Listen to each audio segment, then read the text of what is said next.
Hey, hi, hello. Welcome to Diana Emerson. Today we're listening to The Evil Model Who Lied Through Her Teeth.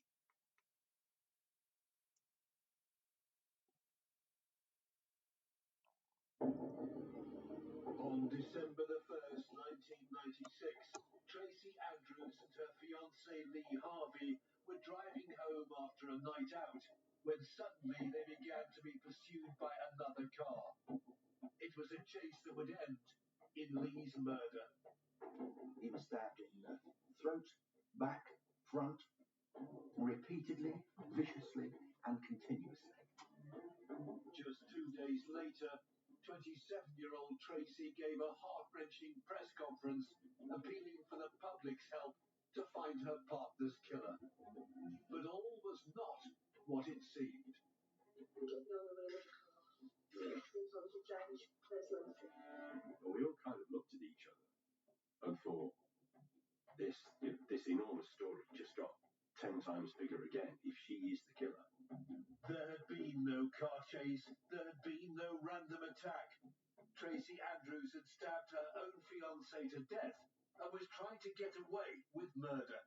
This is a woman of cunning, of deceit, and with a vicious temper. Tracy Andrews had deceived a nation and become one of the world's most evil killers.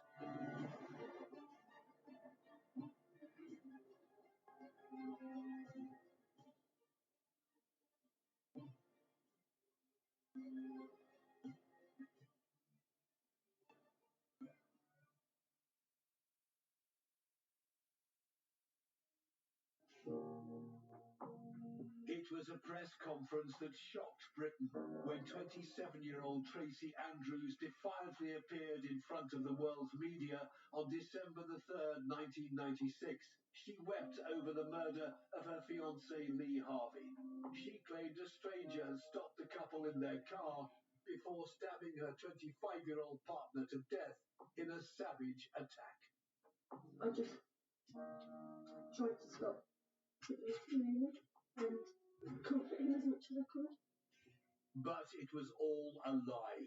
In reality, Andrews had killed Lee in the most brutal of manners. At her trial, Andrews continued to try and sell her fabricated story. The media were fascinated by her. Daily Mirror journalist Rod Chater managed to interview the wannabe model at Birmingham Crown Court on the day of her conviction. I sat next to Tracy. I didn't feel threatened, obviously. She's a killer, but we're not in any kind of environment in which she's likely to suddenly launch an attack on me. So I said, well, do you stick to your story? Yes, I stick to my story. Did you kill him? No, I didn't. Just minutes later, Tracy Andrews was given a life sentence for the murder of her own fiancé. I worked as a national newspaper journalist for many years. I covered thousands of stories, dozens of murders. Some stories just stay with you, and this is one of the ones that stays with me.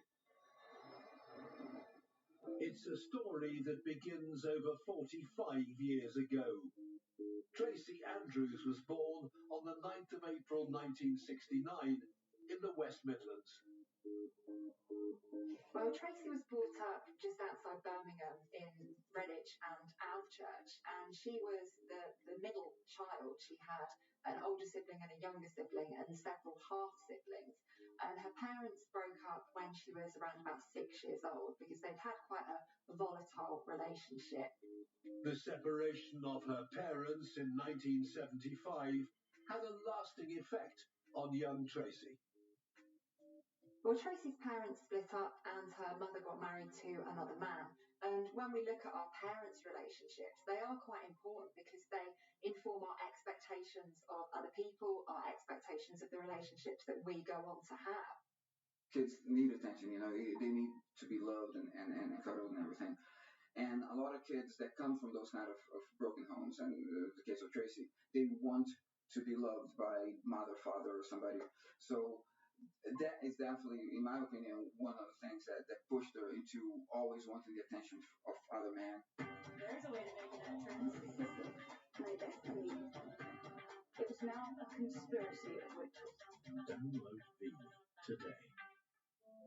Tracy left school in 1986 and aged 21 she had a baby daughter.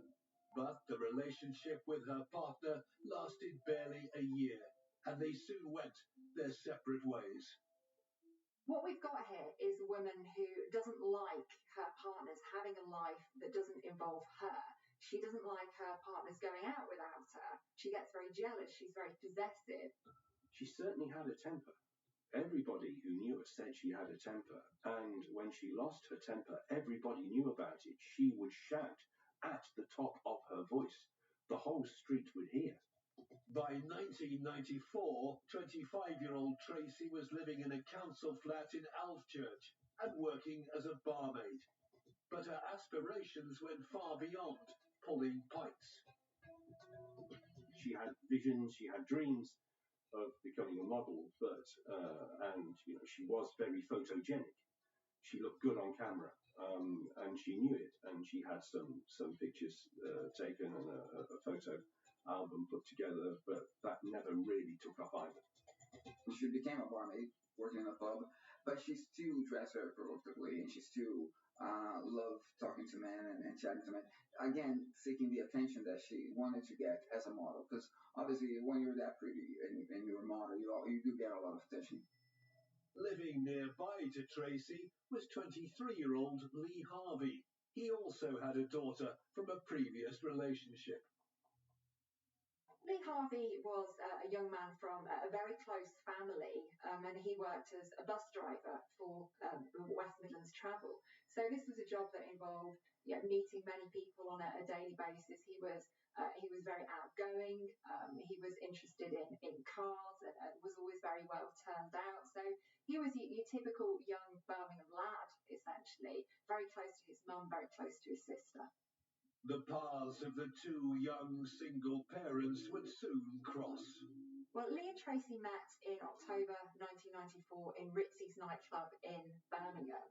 And this relationship really did develop at a lightning pace. They had moved in with one another only around 3 months into the relationship. So this was going very, very fast. And their relationship was quite a volatile one. They were both quite possessive, quite jealous when it came to the other's relationships with the opposite sex. And you often find this in relationships that develop very quickly. You haven't got that foundation of trust that's been built. You're always a little bit kind of suspicious as to what the other person's up to because you don't really know them. And they would row, and they would fight like cat and dog. And neighbours would report how voices would be raised at all hours of the day and night, and would go on and on for hours, and then stop, and then start again. The couple got engaged after just 6 months, but their volatile relationship would often see them break up, only to get back together again soon after. It was maybe almost a carbon copy of what Tracy grew up with in her house. She had a very explosive temper, and Lee Harvey also, in a way that wouldn't like just bow down to her screaming, so he would scream back. She was forever throwing him out into the street, and she would throw his clothes out of the window or in a black bin bag and chuck him out the front door, change the locks. And then they would have reconciliations. Lee would go back, more violence, Lee would leave, Lee would go back, more violence. This went on for a period of about 2 years.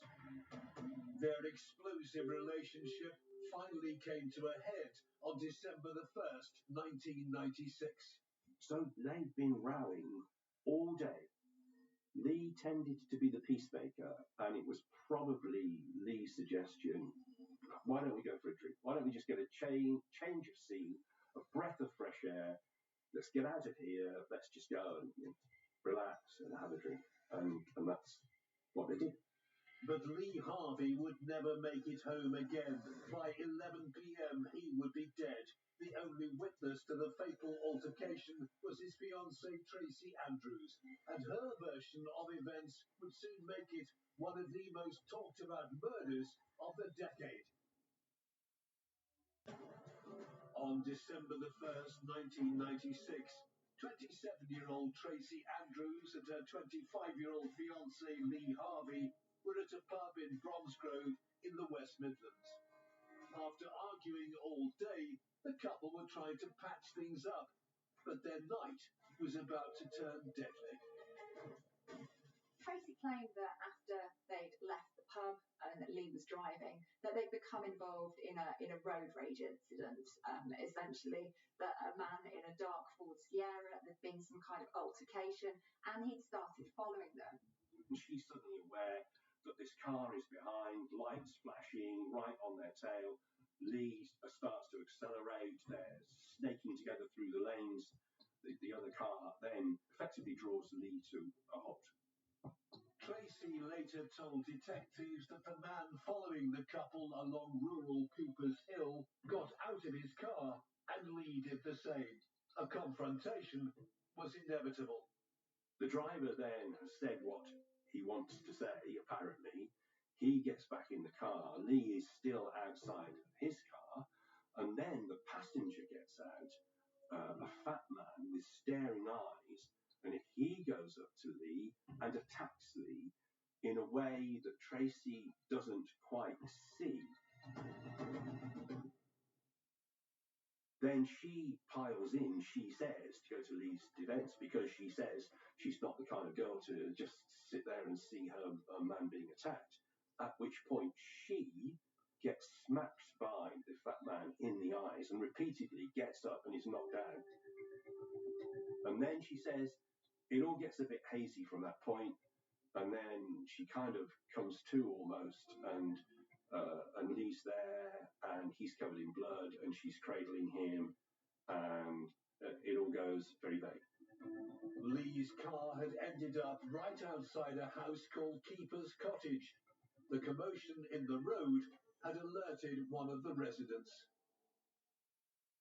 The guy made his way down the little path to the road, and there sees, in poor light, just shown by the security light, but there's a woman standing there with her back to the car. There's a body, prone body on the floor. He instantly runs back into the house, saying, "Call the police! Call the police! Call the ambulance!" The case was immediately given to Detective Superintendent Ian Johnston. I received a call from West Mercia Constabulary Operations Room, which directed me to the scene at Cooper's Hill, where I met with divisional representatives. Present at that time was Lee's car, Lee's body, and Tracy Andrews was inside Keeper's Cottage, having been found in the road outside.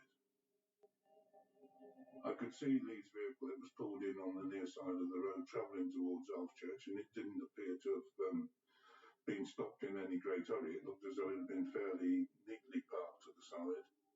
Detectives at the scene spoke to Tracy to find out exactly what had happened. The incident appeared to have started from the Marlborough Public House. There'd been a road situation down the A38 towards the M42 motorway. Lee's car had been stopped, and then an altercation had taken place between a member of that chasing vehicle and Lee. Lee collapsed, and then the other vehicle made its escape. Lee Harvey died at the scene. It was clear that he'd been the victim of a savage and frenzied attack. This is a severe, sustained, brutal attack with a penknife. Now, the estimates of how many wounds Lee suffered vary. Some local reports said 42. What is clear, he was stabbed in the throat, back, front, repeatedly, viciously, and continuously.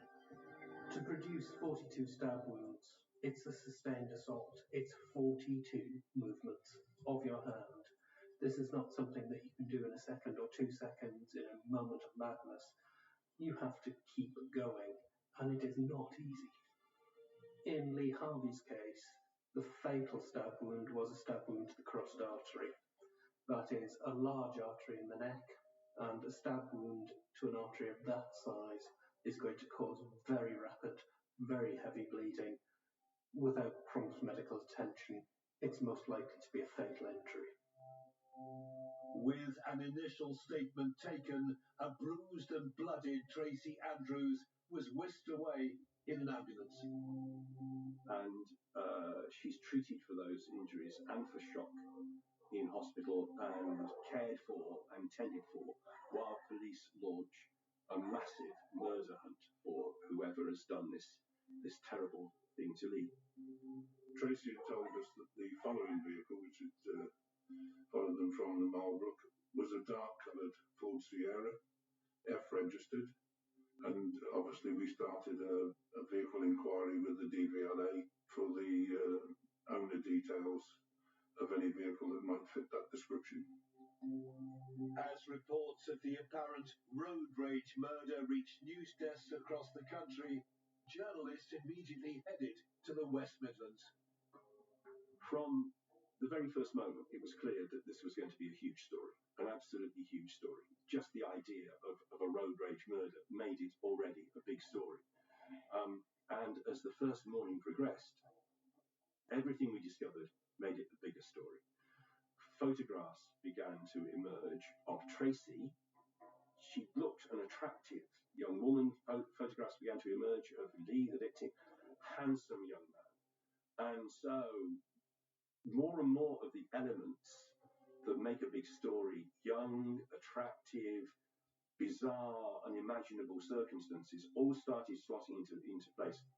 Detectives knew that the best way to try and find the killer was to make an appeal through the media. A press conference was arranged for Tuesday, December the 3rd, 2 days after the fatal attack. I met Tracy somewhere around about 10 a.m, I believe, just before we were going to do the press conference. I asked her if she was content to do the press conference, if it was something that she wanted to do. She said that she was. She said she really wanted to do it. This hugely hyped up the media interest because we were going to have put in front of us, it was said, the key witness and someone, we'd all seen the pictures by this time, an attractive blonde, and she was going to sit there in front of us and answer our questions. There was massive media interest in this. As the press conference began, all the focus was on 27-year-old Tracy. The noise of the cameras, the motor drives going off as Tracy walked in the room was absolutely deafening. And appearing in front of us, I don't think we'd all thought what would appear really, but we'd all seen these glamorous shots. Here was a woman, red-eyed, haggard, completely unmade up, 2 black eyes, cut on her nose. And Tracy did look like a victim. She had the injuries to her face. She looked incredibly distressed, incredibly upset. But Tracy seemed very comfortable when faced with all the camera flashes and questions from the journalists. The press really wanted to hear from Tracy, and so I became a bit of a sideline really, which was fine. It was about the story, it was about the situation, and the press were interested in Tracy, and she was quite happy to deal with the press. Both me and the other person that played cat and mouse with each other for a while. When they overtook us, I was shouting at me to slow down, just ignore them, stop the comedy. I don't know if a lot of men are like it and a lot of women are like it. Get beyond the wheel of the car. Sometimes you change personality. During the press conference, when talking about the alleged killer, there was a moment when suddenly her eyes came up, and she was mostly downcast throughout the press conference, but her eyes came up, and they flashed fiercely, and her mouth dropped open a bit with that famous slightly jutting jaw, and she looked really angry. And at that point, again, all the motor drives went off. Every press photographer reacted to that. There was a crash of noise as every camera was hit. It was just the way he looked. His eyes just had scary eyes. It just didn't seem normal. I saw the man hit me. I don't know what with. I didn't see anything. And suddenly she starts appealing to the driver of the car, saying, "You're not in any trouble, come forward and tell the police what it's all about." Whoever this person is that was with you, you obviously know him. But he's ruining my life. Please, just tell us who he is, because you won't get in any trouble at all. It was not your fault. And I'm thinking, well, that's not strictly true, is it? You've driven your friend to a murder scene, he's killed someone, and you've driven him away, so you are in trouble. But okay. And as the questioning progressed, Tracy seemed to contradict her original statement. I said, "Tracy, sorry, but I clearly understood the police to say that it was about 10 past 10 when you left the pub." And she kind of looked at me, sort of head down, under her lashes, and said, "No, it was 10 to 10. And sat on her left was Superintendent Johnston. And I just saw him react to that answer from Tracy. And very slowly his head turned to the right. And he just looked at her in a kind of assessing way, a kind of appraising way. And at that moment, I thought, wow, there's something going on here. I just tried to stop the bleeding, really, and comfort him as much as I could. The inconsistency in Tracy's story surprised the majority of reporters in the room. The press conference finished, and the national newspaper journalists gathered outside in a bit of a pack, as we would tend to do, all friends, all know each other, work against each other, and somebody said, "What do you think?" And I said, "I think she did it." And we all kind of looked at each other and thought, this enormous story just got 10 times bigger again if she is the killer. Was it really conceivable that Tracy Andrews had been lying all along?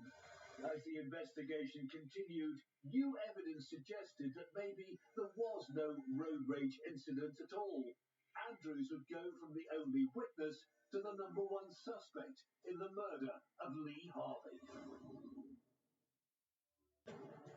On December the 3rd, 1996, 27-year-old Tracy Andrews appeared at an emotionally charged press conference in an appeal to find the passenger of a Ford Sierra who she claimed had stabbed her fiancé Lee Harvey to death. But unbeknownst to Andrews, the police were beginning to work out the truth, that she had been the one responsible for the murder of 25-year-old Lee. It's self-preservation. That's what's driving her behaviour at this point in time. She's got absolutely no empathy whatsoever for Lee or for Lee's family, or indeed for her own family, who are also going to be really badly affected by this. So she's thinking, how do I best preserve myself? I'm going to take that role of the victim and I'm going to put myself in it. Andrews' claim that she and Lee had been the victim of a road rage incident didn't seem to add up. A witness statement from a child staying in a house on Cooper's Hill put her version of events in doubt. It was December, the windows were closed, but she could clearly hear a row going on. What she remembered was that one was a distinctly male baritone voice. The other voice was much softer, and she said it was much more like a woman's voice. Forensic searches of the road had discovered more clues into what really happened. We couldn't get anywhere near the scene on the first morning, or indeed for a few days afterwards. The police completely sealed it off. They drafted in officers to carry out a fingertip search of the area. What they found, we later discovered, were a couple of bits and pieces, including a tiny spring and another element from a multifunction penknife. What police didn't find was any trace of a car overtaking another car on the soft December winter verges of this pretty narrow road. Police had also found a black beanie hat in the hedgerow next to where Lee's car had been parked. So our assumption was, well, this has maybe fallen out of the assailant's pocket and he's not realised it. So, of course, that went to the laboratory fairly quickly with a view towards DNA and from hair samples, that sort of thing. And we had the report back by the Wednesday that this was animal hair and it was cat hair, black and white cat hair. Well, there's a black and white cat at Tracy's. And so we went down and took a sample of the hair from the cat, and it was the cat hair. And then, as I understand it later on, it was accepted that this was Lee's hat, but had been in Tracy's pocket prior to the offence taking place. Andrew's lie about the hat was just one of many inconsistencies in her story. In Lee's hand, they found between 80 and 100 strands of Tracy's hair that have been pulled from Tracy's head as Lee has tried to defend himself. Now, if Lee had been murdered by this fat man with staring eyes, why would he have Tracy's hair in his hand?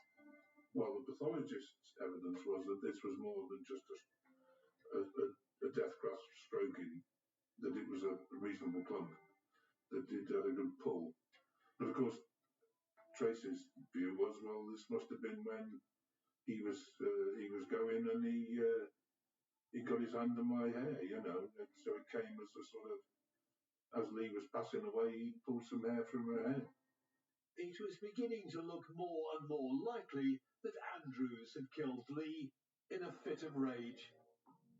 I mean, if you attack somebody that you're supposed to be in love with and stab him 42 times, and that's pretty out of control. She wasn't thinking to herself as she set off from the pub that evening, oh, tonight's the night I think I'm going to kill Lee. She just exploded like a volcano. Over a matter of minutes, literally, she went from mildly angry to obsessively angry, and that therefore he had to die. When we talk about premeditated murder, we tend to assume that it's something that's days, weeks, or months in the planning, but actually premeditation only needs to take seconds. You only need to have a few seconds to decide that you are going to end somebody's life, and she made that decision on this evening. And it seemed that Andrew's guilty conscience was beginning to get the better of her. On Wednesday, December the 4th, the day after the Telltale press conference, she tried to kill herself. Tracy takes an overdose, and I think this is a very deliberate, a very determined act on her part. I think she was absolutely set on ending her own life, because over the past few days, the situation has spiraled completely out of her control. She's trying to keep a story together. She's trying to present this face as the victim, and it's all getting a bit too much because it's starting to unravel. So I think this is an attempt to take back control, to say, actually, I'm going to decide to do something now that I'm fully in control of, and that's what this was. On the same evening, detectives were given their biggest steer yet. 2 people had seen Lee's distinctive white Ford Escort on the night of his murder. 2 witnesses who said, we've seen it in the local paper, but I know I've seen this white car. We were driving from Alvechurch in the opposite direction. We came through Cooper's Hill, past Keeper's Cottage. We came down the hill, and as we came to the junction at the bottom, I saw this car go past, and he said, it's a white Escort G-Reg, spoked wheels, everything that it was. And he said, there is no doubt that was the car. He said, and from that point to when we got into Bronxgrove, we saw no car that fits any description of what you've been told, and there certainly wasn't any car chasing that car in the vicinity of Cooper's Hill. So we got the confirmation that we were looking for, that the road rage incident had not occurred. And so that changed the way that we looked at the investigation. Her story really was starting to crumble at that point in time, and combined with her suicide attempt, I think the police decided that's enough evidence. We can now move in and arrest her. On Saturday, December the 7th, 1996, 6 days after Lee's murder, Tracy Andrews was arrested in hospital and taken into custody. The 27-year-old woman was arrested at 11 o'clock today, but so far detectives have released no further details. Until this development, the police had been looking for two men who they believe may have escaped from the scene in a dark Ford Sierra. The evidence from the two witnesses who'd seen Lee Harvey's vehicle through the junction that night was extremely impactful. And realistically, without a following vehicle, without a dark-coloured Ford Sierra chasing that car, then the whole being of that explanation from Tracy just didn't stand up. Further evidence pointed towards Andrews being the killer after the clothes she was wearing on the night of the murder were forensically tested.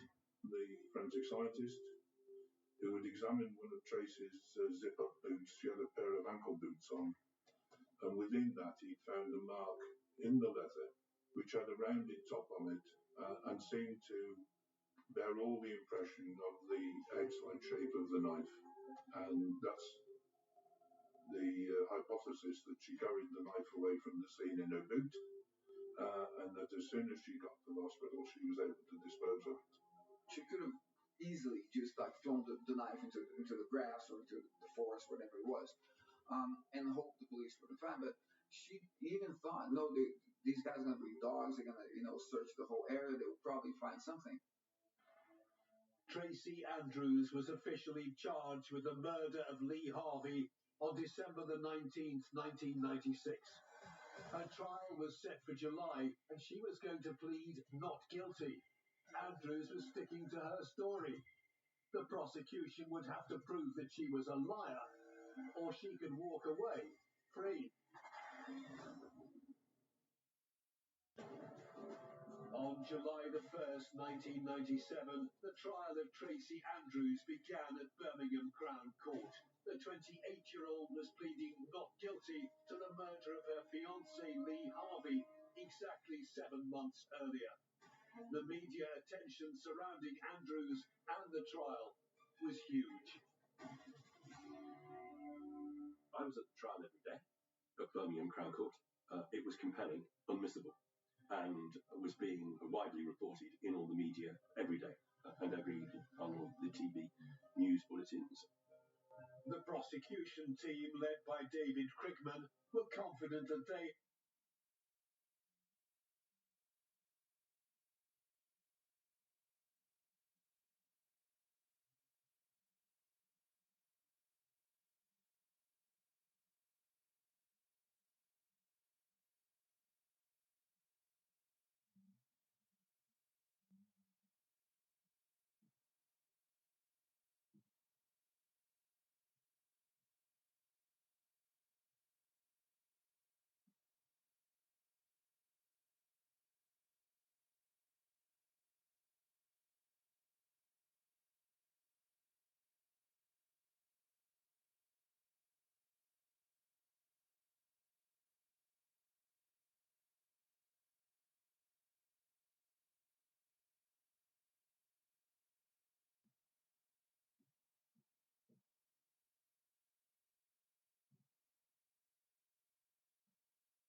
Sorry for the interruption. It was wide happening in the area, but we will continue. At Birmingham Crown Court, it was compelling, unmissable, and was being widely reported in all the media every day and every evening on all the TV news bulletins. The prosecution team, led by David Crickman, were confident that they had a strong case against Andrews, as well as the two witness statements that contradicted her road rage story. The blood pattern analysis of her orange jumper was key. She was covered in blood, which she claimed had come onto her clothing when she was comforting him as he died, as she held him in the road. But a lot of this blood was spray blood. It was arterial blood that had come out of the carotid in a fountain and sprayed like a waterfall down the front of her clothing. In a lot of cases of stabbing, particularly to the chest or the abdomen, a lot of the bleeding is internal because the large organs and blood vessels are deep within the body.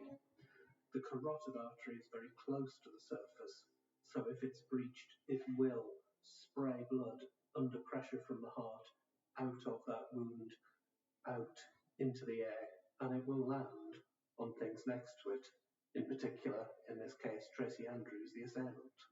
The evidence may have appeared to be compelling, but Andrews herself had already proved to be extremely convincing when under intense scrutiny. I thought she'd done it. I thought she was the killer.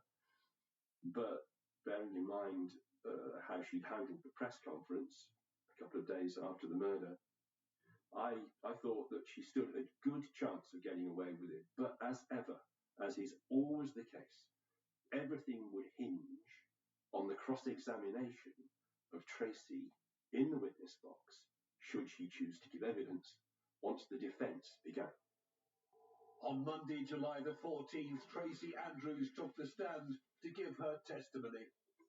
There was genuine apprehension in the prosecution camp that a jury may be persuaded by not only the story, but the skill, I would say, the skill with which she was able to advance what she had to say.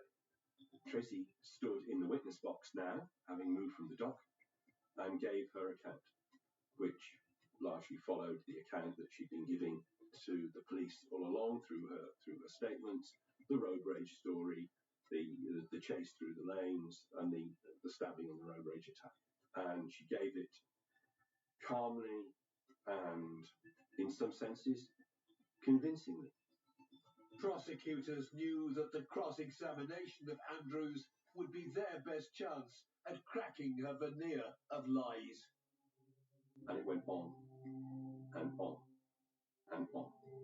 It went on for hours. It not only took the whole of that afternoon, it took the whole of the next day and into a third day. And in that time, the highly intellectual David Crickman just took her story apart. He just deconstructed it around her. She was left there effectively naked in the middle of her story, in shreds on the floor.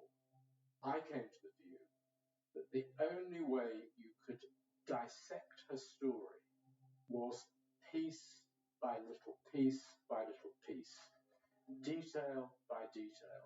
It was the accumulation of a large number of details where she could show not to be telling the truth that could break her down. It was only within the finest of detail, as one mounted on top of the next, that you began to see the story as a pack of lies. And she was reduced to standing there saying, I don't know. I can't remember. I don't know. I can't remember. And at every point, her credibility diminished. And at that point, I thought, okay, I think she's going to get found guilty. On July the 29th, in an unprecedented move, Andrews agreed to be interviewed by a newspaper journalist as the jury retired to make a decision on her fate. She met with Rod Chater in a private room at the court. And there was Tracy, sat there, made up, composed, sat at a table, her lawyers, and I sat down and interviewed her. It was absolutely bizarre. Never in 35 years on Fleet Street, never did it before, never did it again, interview the accused while the jury's out. Extraordinary. So I started to ask her questions. Rod had to work fast to get all the information that he could. The basic message that she was giving was, I didn't do it, I'm innocent, and I'll love him till the day I die. And that was the message from the exclusive Mirror interview that I did. And I'd been there about 20 minutes. I was just beginning to come to the end of the story, just beginning to kind of think, okay, well, what's the next question? And the tannoy went. And the tannoy went, all parties to court now. All parties to court now. You just felt, wow, a jury back. There's a verdict. Rod headed back to his seat in the press box. We kind of went our separate ways and ended up a few feet from each other in court. And the judge came in, everyone stood up. Foreman of the jury, will you please stand? Do you have a verdict on which you are all agreed? Yes, we do. What is that verdict? Guilty. Despite the strain that Tracy Andrews must have felt during 4 weeks in the dock, she didn't even flinch as the jury foreman told her that she was guilty. Even though she kept her head bowed, her face remained impassive, even as the judge said to her, "Only you know precisely what happened that night, but we all saw the awful consequences." He said he had no option but to send her to prison for life. She showed almost no emotion. She shook her head once, like that, just as in no, or I don't agree, whatever. But that was the only reaction.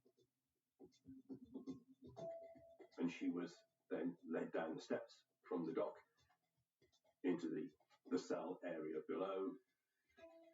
She saw her family briefly before she was taken away. They were allowed brief access to her. At that point, she did break down in tears. At that time, she was completely tearful and terrified about what was going to happen to her and what awaited her in prison from other inmates. In public, she had maintained her composure to the last, really. In private, she was terrified. On the 29th of July 1997, Judge Mr. Justice Brockley sentenced Tracy Andrews to life in prison for the murder of Lee Harvey. She was ordered to serve a minimum of 14 years. Well, when we asked the question, why do we think Tracy Andrews stabbed Lee Harvey? It was because she felt that Lee was hers. He was her possession. This wasn't a relationship that was about love. It was a relationship that was about control and ownership. And in ending somebody's life, you are completely possessing them.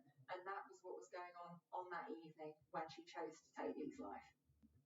In April 1999, Andrews finally admitted that her story about a mysterious road rage killer had been completely made up. 21 months after her conviction, in a letter to her solicitor, Tracy Andrews confessed, for the first time, that she had indeed killed Lee Harvey, but that it was entirely in self-defense. Now, how she could maintain that, given that he had stab wounds in his back, and he was bigger than she was, I find that very difficult to believe, but nevertheless, that's what she insisted. Tracy Andrews had gone from a wannabe model to a model prisoner. In July 2011, after serving her 14 years, she was released back into society and ordered not to go within 25 miles of Lee Harvey's family. I think it is absolutely possible for Tracy Andrews to live a normal life. I think if she's come to terms with her offence, if she's addressed those underlying behavioural traits and characteristics, if she's prepared to just keep her head down and get on with her life, then yes, very much she can do that. And I think she should appreciate the fact that she's able to do that, because murder casts a long shadow, and that there are many people who have been affected by this crime, who continue to be affected by it. But she has the opportunity now to ensure that she doesn't cause any more harm to people and that she can make a contribution to society. It's been over 20 years since Tracy Andrews took away the life of her fiancé in a brutal and vicious attack. it remains one of the most infamous murders of the 1990s. Violence on this occasion was not the first occasion that she had used violence. This is a woman of cunning, of deceit, and with a vicious temper. It's often described as a crime of passion, and I tend not to use that term because I think what we're implying there is that she wasn't in control of her actions. She didn't know what she was doing. This rage came over her and she couldn't help herself. I think she knew exactly what she was doing. When you stab somebody 42 times, you are deciding to continue doing this. Your arm is going to be tired. There are going to be opportunities for you to stop, and you decide to keep going. That is prolonged ferocity. That's going on and on and on and on. That's not a momentary flash of anger. That's uncontrollable rage lasting a significant period of time. It's a shocking, shocking thought. And the fact that a woman has done it makes it twice as shocking. Tracy Andrews' case will always remain in the public psyche due to her persistent lying, first to the police, then to the world's media, and finally in a court of law. But although she'll forever be remembered for her crocodile tears, it should never be forgotten that she killed Lee Harvey in a horrific and frenzied attack without a shred of remorse, which undoubtedly makes her one of the world's most evil killers.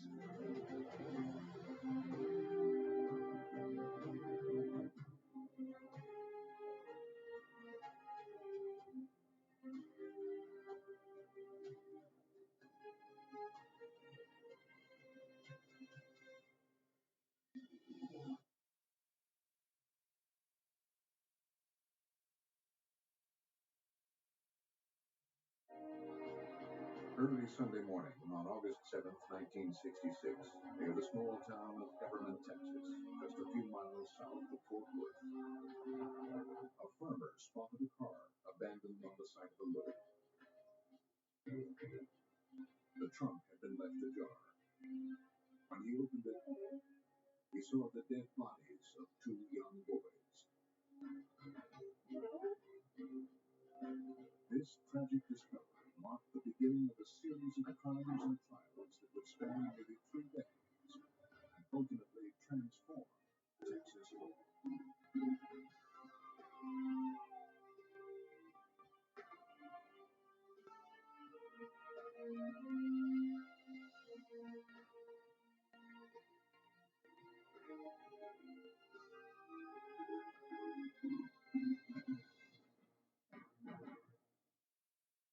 Nobody should die that way. I've never seen anything that One horrific. of the duties of a pathologist is to determine the cause of death. Watch on mobile devices or the big screen.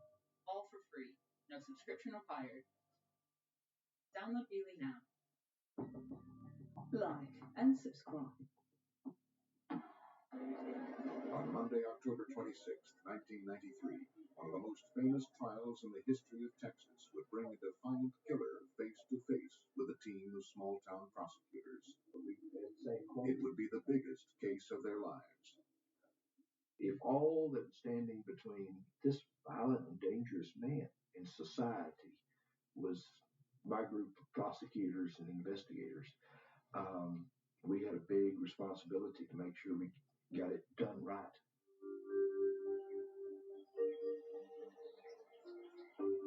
Almost 3 decades earlier, in 1966, the Everman, Texas Sheriff's Department responded to the scene of a terrible crime. A local farmer had discovered the bodies of 2 young boys in the trunk of an abandoned car. The local sheriff was baffled by the execution-style murders. In this episode, some of the names have been changed to protect the identity of the victims and their families.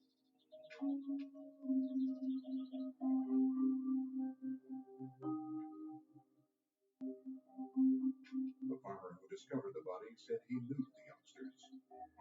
Both boys, Richard Bond and his cousin Matthew Duncan, grew up in Everman.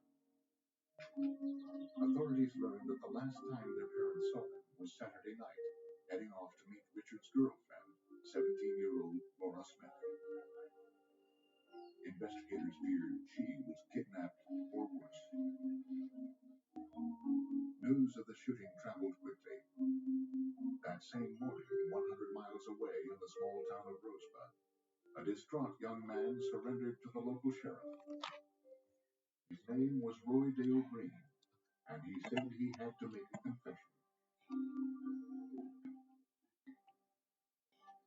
Green told Rosebud Sheriff Brady Pentland that all three